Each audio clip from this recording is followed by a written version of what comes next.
Hello beautiful people of the world, welcome to my channel. My name is Shay and today we're going to be doing my cycle 6 OPK line progression video. Unfortunately I'm on cycle 6 already and still nothing. We're hoping this cycle is it because 6 cycles of trying is exhausting and just like honestly super stressful, which is not what you want when you are trying to conceive.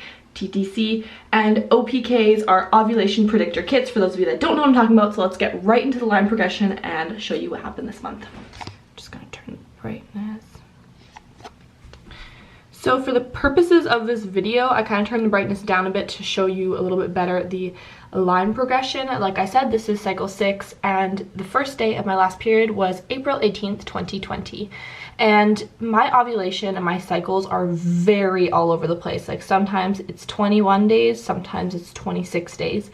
So this month I started getting ovulation symptoms around day 6. So I was still on my period, just ending my period. Day 6 I started getting symptoms, but day 7 I tested, and as you can see the line was significantly dark when I tested. It wasn't quite a positive, but it was significantly dark, whereas when I used to test previous cycles that were 26 days, they would be like faint like this other one, but it was dark. So I was thinking, oh my gosh, I'm gonna ovulate soon. So I tested day 8 and it went back down to light. Next day it got even lighter. You can barely see it on day 9. On day 10 it started getting darker again, so I was thinking, okay, maybe I tried to ovulate there and it didn't work, so now it's going to try again.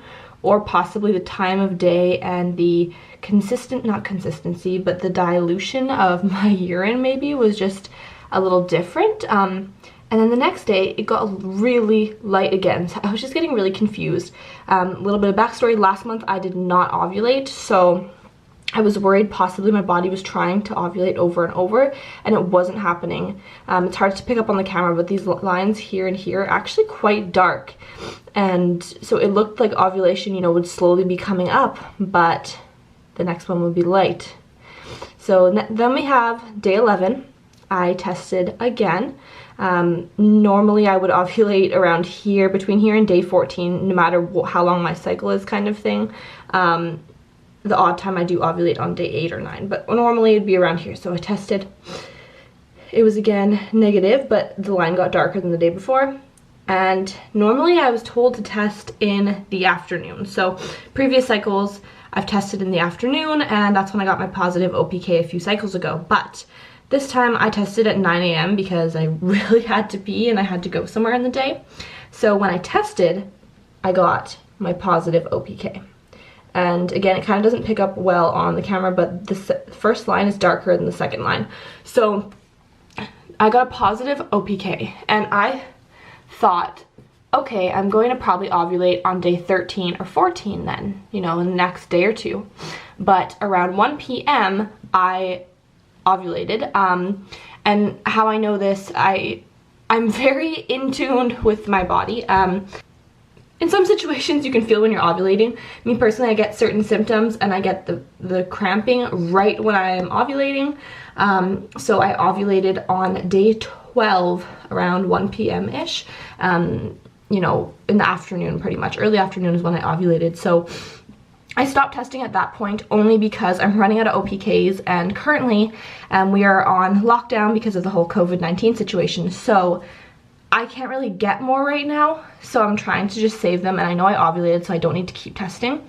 But the thing that was a little bit nerve-wracking for me was when it comes to baby dancing. This month I was just trying to not think about it, not stress about it. I wasn't even to my partner when I was ovulating because I wanted him to be as stress-free as possible.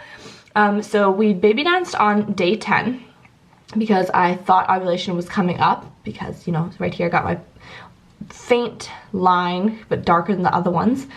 And on day 11 I wanted to baby dance, but he was way too tired, TMI, but he was way too tired from work, so we didn't. And then on cycle day 12 I got my positive OPK, so I was worried that if I were to ovulate the next day or the day after, my day 10 probably, even though sperm can last like 5 days, I didn't know if it would, didn't think it would, so I was a little bit nervous. So I ended up texting him and being like, dang it, we might have missed it because I'm ovulating right now. So we did end up being able to baby dance on day 12, and hopefully this was like late in the evening once he got home from work, like 10 p.m. or 11. So hopefully we didn't miss the mark this month, and hopefully the day 10 and day 12 combined will be good enough to get, you know, some positive HCG tests this month, home pregnancy tests there, I'm hoping. So hopefully if I'm pregnant, you can be expecting a home pregnancy test line progression video coming up shortly. But if not, then I'll be going on to cycle 7. So technically cycle 6 is done of what I can do or what we can do to conceive this month or this cycle. So if this doesn't work, then we're on to cycle 7. I film these videos to kind of document my journey and look back on it, and as well, when I'm going through this situation right now, I'm looking at other people and their journeys to see similarities, how it can help me, different ideas. So that's why I'm doing it on my end. Hopefully it will help someone and myself down the line when I can look back on it. I wish you all the best and healthy and happy babies and pregnancies, and baby dust to all of you. Bye bye.